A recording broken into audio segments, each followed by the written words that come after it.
Y a-t-il un bon portage? Non, tous les portages vont développer des capacités différentes chez les enfants, et chez les mères d'ailleurs aussi.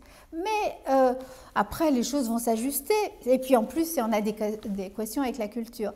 Mais en tous les cas, on peut quand même voir que, par exemple, un portage proximal fait du bien au tonus des enfants, qu'un portage distal fait du bien à l'œil, à l'interaction visuelle, et on peut en déduire un certain nombre de choses pour les techniques.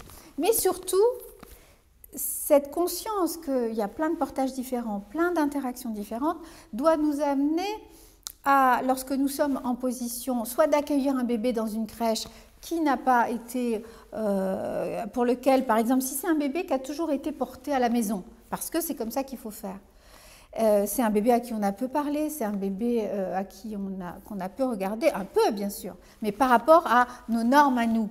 Eh bien, le passage d'un mode de portage à l'autre, celui de la crèche qui lui est plus proche du modèle distal, puisque c'est le modèle prédominant en Europe, ça peut faire quelque chose au bébé. Ça peut lui faire mal, ça peut lui faire peur, ça peut l'inquiéter, ça peut l'angoisser, etc. Et donc, il est quand même très important, premièrement, de ne pas porter un jugement sur pourquoi la maman elle fait comme ça. Elle fait comme ça parce que c'est sa bonne façon à elle de faire et ça fait du bien à son enfant. Mais donc pas de jugement de valeur là-dessus, mais aussi de faire le passage, de permettre à l'enfant, bien sûr l'enfant il va expérimenter le modèle majoritaire, il n'y a pas d'autre solution. Mais en même temps, il y a peut-être une manière de l'accompagner à faire cela.